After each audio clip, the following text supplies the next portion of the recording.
సీరియల్లో సినిమాలో నటించాలనుకుంటున్నారా? అయితే వెంటనే మా యాక్టింగ్ స్కూల్లో జాయిన్ అవ్వండి. నమస్తే, వెల్కమ్ టు సుమన్ టీవీ. నేను విష్ణు. ప్రస్తుతంతో పాటు QPFP qualified person finance professional Chakravarthy గారు ఉన్నారు. వారితో మాట్లాడదాం. సార్ చక్రవర్తి గారు నమస్తే. సార్ నమస్తే విష్ణు గారు. సార్ చక్రవర్తి గారు, ఒక్కసారి మనం SWP గురించి డీటెయిల్గా మాట్లాడుకుందాం. మామూలుగా SWP అంటే ఎక్కువగా కూడా రిటైర్మెంట్ పర్పస్ కోసం తీసుకుంటుంటారు. అలా కాకుండా SWPని మన లైవ్లీహుడ్ ఎక్స్పెన్సెస్ కోసమో లేదంటే మన చిల్డ్రన్ ఎడ్యుకేషన్ కోసమో SWPని మనం తీసుకోవచ్చు అంటారా? ఇంకొకటి ఏంటంటే, ఈ మధ్య చాలా మంది SWP అనే దాన్ని అదొక ఇన్వెస్ట్మెంట్ ఇన్స్ట్రుమెంట్ అనుకునేస్తున్నారు. చాలా మంది మీలాంటి ఎక్స్పర్ట్స్ కాల్ చేసి, సార్ మేము SWP తీసుకోవాలనుకుంటున్నామంట. అసలు ముందు SWP రావాలంటే ఫస్ట్ SIP చేయాలా? సో కాబట్టి SWPని ఒక ఇన్వెస్ట్మెంట్ ఆప్షన్గా ఆలోచించే వాళ్ళకి మీరేం చెప్తారు? అదేవిధంగా SWPని మన లైవ్లీహుడ్ ఎక్స్పెన్సెస్ కోసం మనం ఏ విధంగా ఉపయోగించుకోవచ్చు అంటే? విష్ణు గారు, SWP అనేది చాలా న్యూ కాన్సెప్ట్ చాలా మందికి ఇప్పుడు, కానీ చాలా ఇంపార్టెంట్ కాన్సెప్ట్ ఇది. ఎందుకు ఇంపార్టెంట్ అంటున్నా అంటే, SWP మీరు చెప్పినట్టు ఇంట్రడ్యూస్ అయిన తర్వాత చాలామంది ఓన్లీ రిటైరీస్ కోసమే SWP యూజ్ చేయొచ్చు అని అనుకుంటున్నారండి. కానీ అది వాస్తవం కాదు. అది just it's not limited to retirees అండి. SWPs అనేది మేము చాలా మందికి ఫర్ దేర్ చైల్డ్ ఎడ్యుకేషన్ కోసం కూడా యూజ్ చేస్తున్నాము, ప్రిఫర్ చేస్తున్నాము. And even for the house hold expenses. అంటే SWP అనేది ఒక ఇన్కమ్ స్ట్రీమ్ అండి. ఓకే, ఇది ఒక income stream, study income stream. అది రిటైర్మెంట్ అయిన వాళ్ళకి కావాలా, లేకపోతే రిటైరీస్ కావాలా, నార్మల్ మనలాంటి ఎంప్లాయీస్ కూడా కావాలా అంటే ఎస్. ఈ మధ్య చాలా మంది ఎంప్లాయీస్ మా దగ్గర వచ్చి, నాకు ఒక స్టడీ ఇన్కమ్ ఫ్లో కావాలి, ప్యాసివ్ ఇన్కమ్ కావాలి, దీని నుంచి తీసుకోవచ్చా అంటే డెఫినెట్గా తీసుకోవచ్చు. సో SWP అనేది not limited to retirees, it can be used by any person. Okay, so అది చాలా కేసెస్లో మేము ఎలా ఉందంటే, ఫస్ట్ 5 years ఇన్వెస్ట్మెంట్ చేసి పిల్లల కోసము ఫ్రమ్ 0 to 5 years, తర్వాత స్కూలింగ్ మొత్తం దాంట్లో నుంచి వెళ్ళిపోయేటట్టు పేరెంట్స్ ప్లాన్ చేస్తున్నారు. సో అలాంటి సిచ్యువేషన్ ఉంది. చాలా మంది ఎంప్లాయీస్ ఇన్కమ్ ఉంది కానీ తెలియదు, డైనమిక్ జాబ్స్ ఎప్పుడు ఏమైతే తెలియదు. So they want income stream, రెగ్యులర్గా నాకు ఒక ఇన్కమ్ స్ట్రీమ్ కావాలనుకుంటారు. అలాంటి దాంట్లో కూడా యూజ్ చేయొచ్చు. సో నేను చెప్పేది ఏంటంటే, SWP అనేది చాలా వైడ్గా యూజ్ చేయొచ్చు. చాలా పర్పసెస్ ఉన్నాయి SWPకి. సో మన కేస్ స్టడీ ఎలా ఉందో అది మనం బేస్ చేసుకొని మన SWP అనేది మనం యూజ్ చేసుకోవచ్చు. ఇంకోటి నేను మీకు ఒక ఎగ్జాంపుల్ చెప్తానండి. రీసెంట్గా చాలా మిత్స్ ఉన్నాయి SWP అంటే చాలా మందికి ఇంకా తెలియదు. అంటే మొన్న క్లయింట్ వచ్చేసి నాకు SWP కావాలి అన్నారు. SWP కావాలంటే సరే తీసుకోండి, SWP ఇట్లా కావాలంటే మీరు ఎంత ఇస్తారు అన్నారు రిటర్న్ అన్నాను. మీరు యూ కెన్ 6 to 7% ప్లాన్ చేసుకోవచ్చు సేఫ్టీ కోసం. అంటే అదేందండి, పక్కన వేరే అడ్వైజర్ నాకు 10 to 12% ఇస్తుంటే మీరు 6% ఇస్తున్నారు ఏంది అన్న. అయితే నేను వాళ్ళకి ఎక్స్ప్లెయిన్ చేయాల్సి వచ్చింది. SWP అనేది ఫిక్స్డ్ డిపాజిట్స్ కాదండి. ఓకే, ఇది ఫిక్స్డ్ రేట్స్ అని ఉండవు. అంటే ఫిక్స్డ్ డిపాజిట్ అంటే ఒక దగ్గర 6% ఉంది, ఇంకో దగ్గర 6.2% ఉంది. అలాంటప్పుడు అది రేట్ ఎక్కువ వస్తుంది కదా, అక్కడ వెళ్ళిపోవాలి బ్యాంక్స్ లో అని అనుకుంటాం. కానీ SWP అలా ఉండదండి. SWP అనేది ఫ్లెక్సిబుల్ ఉంటుంది. మన విత్డ్రాల్ మనం చూస్ చేసుకోవచ్చు. ఆ 10% మనం కూడా ఇవ్వచ్చు. కానీ SWPలో ఉన్న మెయిన్ ఇంపార్టెంట్ థింగ్ ఏంటంటే SWR అండి. SWR కొత్తగా ఉంది సార్, ఫస్ట్ టైం చెప్తున్నారు, మీరే చెప్తున్నారు SWR గురించి. SWR అంటే సేఫ్ విత్డ్రాల్ రేట్ ఎంత? Safe withdrawal rate. Okay, safe withdrawal rate అంటే నేను ఎంత విత్డ్రా చేసుకుంటే నేను సేఫ్టీ, అంటే నా రేట్ ఎంత ఉండాలి, విత్డ్రాల్ రేట్ ఎంత ఉండాలి అనేది ఒక క్యాల్కులేషన్ ఉంటుందండి. అది we have to calculate that. Random గా పక్కనోడు 7 ఇస్తే నేను 10 ఇస్తా అంటే తర్వాత మీకు ఇబ్బంది అవుతుంది. ఈ క్యాల్కులేషన్ చాలా ఇంపార్టెంట్. నార్మల్గా అతనికి నేను ఎక్స్ప్లెయిన్ చేయాల్సి వచ్చిన తర్వాత ఒక ఎగ్జాంపుల్తో, for example safe withdrawal rate అనేది ఏందనేది ఎక్స్ప్లెయిన్ ఎలా చేయాలంటే, ఒక 3 ఎగ్జాంపుల్ కేస్ స్టడీస్ చెప్పానండి. ABC or Amar Akbar Anthony అనుకోండి ఒక ఎగ్జాంపుల్. ఓకే, అమర్ ఏమన్నాడంటే, నాకు SW 50 lakhs ఉన్నాయి, 50 lakhs నేను తీసుకొస్తున్నాను, నాకు SWP కావాలి.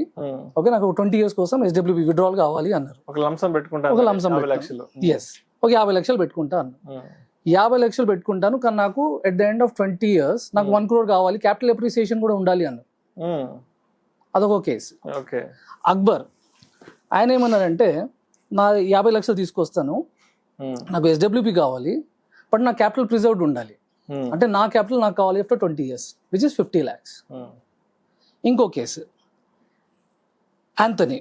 ఓకే, నేను 50 lakhs వస్తున్నాను, నాకు ఎస్డబ్ల్యూపీ కావాలి, బట్ నాకేం అవసరం లేదు, నిల్ బ్యాలెన్స్ నాకు నా కన్సంప్షన్ కోసం కావాలి, ఇది 20 years కావాలి అని అన్నాడు. ఈ 3 సినారియోస్ డిఫరెంట్ ఉన్నాయి. ఒకటేమో క్యాపిటల్ అప్రిసియేషన్ కావాలి, ఒకరికేమో క్యాపిటల్ ప్రిజర్వేషన్ కావాలి, ఇంకోటేమో కన్సంప్షన్ కోసం. సో ఇన్ని ఆప్షన్స్ ఉంటాయండి ఎస్డబ్ల్యూపీలో.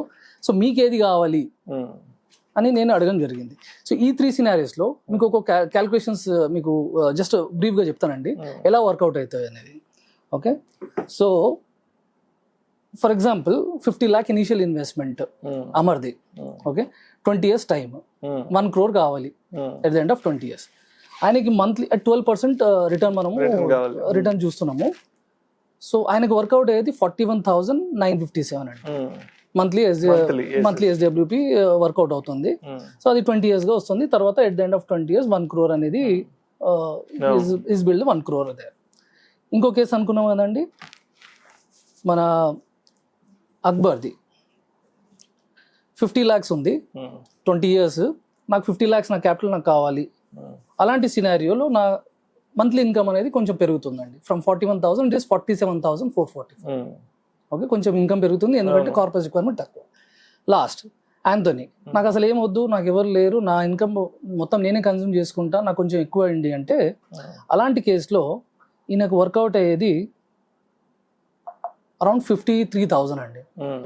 Okay, so 3 people, 3 different requirements, 3 different plans. అందుకే ఈ SWR okay safe withdrawal rate అనేది అందరికి అప్లికబుల్ ఉంటుంది డిఫరెంట్ కాంటెక్స్ట్. అది ఒక జనరిక్ కాంటెక్స్ట్ కాదు. అందుకే ఆయనకి ఏం చెప్పానంటే ఎగ్జాంపుల్ చెప్పిన తర్వాత ఆయనకు అర్థమైంది ఇది ఎఫ్డి రేట్ కాదు, అతను 7% ఇస్తున్నారు, మీరు 10% ఇస్తారా, ఇలాంటి క్యాల్కులేషన్ చేయకండి. దీంట్లో మనకు ఫ్లెక్సిబిలిటీ ఉంటుంది. 10% అని తీసుకోవచ్చు, 12% అని తీసుకోవచ్చు, కానీ మీకు కార్పస్ డిప్లీట్ అవుతుంది. తక్కువ తీసుకొని మీకు ఏం కావాలో, మీ రిక్వైర్మెంట్ ఏముందో అది చూసుకొని ఎస్డబ్ల్యూపీ అనేది మీరు ప్లాన్ చేయాలండి. ఓకే, సో దీంట్లో ఇంపార్టెంట్ ఫ్యాక్టర్స్ ఏముంటాయంటే ఎస్డబ్ల్యూపీ డిజైన్ చేసేటప్పుడు ఇంపార్టెంట్ ఏంటంటే ఫస్ట్ మీకు మీ రిక్వైర్మెంట్ ఏముంది, అంటే మీకు ఎంత కావాలి, మంత్లీ 30,000 కావాలి, అది మీకు తెలియాలి. 30 కావాలా 50,000 కావాలా, అది మీ రిక్వైర్మెంట్. స్టెప్ 1. స్టెప్ 2, ఈ రిక్వైర్మెంట్ మీకు కావాలి 30,000 కావాలి అంటే దానికి ఎంత కార్పస్ బిల్డ్ చేయాలి, అదొక క్యాల్కులేషన్ ఉంటుందండి. అది డీటెయిల్గా మనం ఇంతకుముందు వీడియోలో చేసాము, కానీ మీకు బ్రీఫ్గా చెప్తున్నాను. ఆ క్యాల్కులేషన్ తెలిసి ఉండాలి, మన కార్పస్ రిక్వైర్డ్ ఎంత అనేది మనకు తెలియాలండి. స్టెప్ 3, ఇది అయిన తర్వాత మన requirement 30,000 per month or 50,000 per month, మన కార్పస్ రిక్వైర్డ్ ఎక్స్ అనుకుందాం, 2 crores 1 crore అయిన తర్వాత ఎలాంటి ఫండ్ సెలెక్ట్ చేసుకోవాలి. దీనిలో చాలా ఫండ్స్ ఉంటాయండి, చాలా ఫండ్స్, చాలా వ్యూస్ ఉంటాయి. కొంతమంది బ్యాలెన్స్ ఫండ్స్ తీసుకోండి అంటారు, కొంతమంది హైబ్రిడ్ ఫండ్స్ అంటారు, కొంత ఈక్విటీ అంటారు. సో దాంట్లో కూడా క్యాల్కులేషన్స్ ఉంటాయండి. రిటైర్మెంట్ అప్పుడైతే బకెటింగ్ స్ట్రాటజీస్ అన్ని ఉంటాయి, కొంచెం డీటెయిల్గా ఉంటుంది, తర్వాత మాట్లాడదాము. కానీ తర్వాత మీరు డిసైడ్ చేయాల్సింది స్టెప్ 3, ఎలాంటి మ్యూచువల్ ఫండ్స్లో పెట్టాలి, హైబ్రిడా, బ్యాలెన్స్డా, అలాంటి ఈక్విటీస్ అంటే టోటల్ రిస్క్ ఉంటుంది, అందుకే బ్యాలెన్స్ అలాంటి కాంపోజిషన్ సెలెక్ట్ చేసుకుంటారు చాలా మంది ఎస్డబ్ల్యూపీ. ఇది మీరు డిజైన్ చేసుకోవాలండి. సో నార్మల్గా these are the factors. So at the end మీరు చెప్పిన దానికి ఎస్డబ్ల్యూపీ చాలా మంది ఇది ఇన్వెస్ట్మెంట్ ప్లాన్ అనుకుంటున్నారు. అయితే ఇది ఎస్డబ్ల్యూపీ అనేది it's not an investment plan అండి, it's a withdrawal plan, withdrawal mode. మీరు ఇన్వెస్ట్మెంట్ అంటే మీరు ఇన్వెస్ట్ చేసేది, అది ఇన్వెస్ట్మెంట్ ప్లాన్. ఇక్కడ మనం తీసుకుంటున్నాం, మనం విడ్రా చేసుకుంటున్నాం మన నీడ్స్ కోసం. So it's not investment plan, it's a withdrawal mode. 1 option given by the mutual funds which is a very good option. అది మీరు స్టార్టింగ్ లో చెప్పినట్టు అది మీ రిటైర్మెంట్ కు యూజ్ చేస్తారా, వెరీ గుడ్ ఆప్షన్. మీ చైల్డ్ ఎడ్యుకేషన్ కోసం కూడా యూజ్ చేసుకోవచ్చు, మీ డైలీ లైవ్లీహుడ్ ఎక్స్పెన్సెస్ కోసం కూడా ఎస్డబ్ల్యూపీ అనేది ప్లాన్ చేసుకోవచ్చు. So SWP is not only for retirees, it's for everybody. ఇది మీరు కరెక్ట్ గా ప్లాన్ చేసుకుంటే it's a great option to take. So మొత్తానికి ఎస్డబ్ల్యూపీ అని అవుట్పుట్ రావాలి అంటే ఫస్ట్ ఎస్ఐపి ఇన్పుట్ ఇవ్వాలి, లేదంటే లంసమ్ అని ఇన్పుట్ ఇస్తేనే డెఫినెట్ గా ఎస్డబ్ల్యూపీ అవుట్పుట్ కూడా యాక్టివేట్ అవుతుంది. అది లేకుండా ఇన్పుట్ లేకుండా అవుట్పుట్ రాదు, ఇన్పుట్ లేకుండా అవుట్పుట్ రాదు కదా. సో అదే, సో దానికి మనం లంసమ్ ఎంత, ఎస్ఐపి ఎంత చేసుకోవాలి, ఆ బ్యాక్ క్యాల్కులేషన్ చేసుకొని ఎస్డబ్ల్యూపీ ఎంత కావాలని చేసుకుని మనం విత్డ్రాల్ అనేది ప్లాన్ చేసుకోవాలి. Right right. Thank you sir, thank you so much Chakravarthy గారు. థ్యాంక్ యూ విష్ణు గారు. ఎస్డబ్ల్యూపి అనేది ఒక ఇన్వెస్ట్మెంట్ మోడా కాదా, అసలు ఎస్డబ్ల్యూపిని ఓన్లీ ఉంటాండి రిటైర్మెంట్ ప్లానింగ్ కోసం కాకుండా దాన్ని వేరే ఇతర ప్రత్యామ్నాయ మార్గాల్లో కూడా ఏ విధంగా ఉపయోగించుకోవచ్చు దాని గురించి చక్కగా తెలియజేశారు. Thank you so much sir. Thank you Vishnu గారు.